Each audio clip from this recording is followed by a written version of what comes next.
Okay, here it is. Brand new batteries just put in it. I'm going to turn it on. Flashes like this.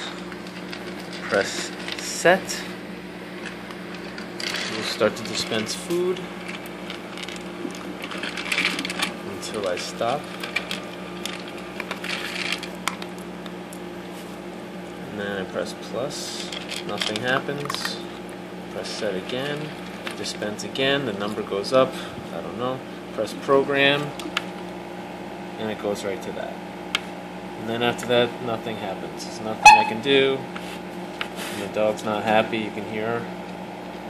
There's nothing that can happen. So, then I turn it off. Hey, you stop it. Then I turn it off, and then I gotta wait about 30 seconds till it resets, and then I start it again, and the same thing.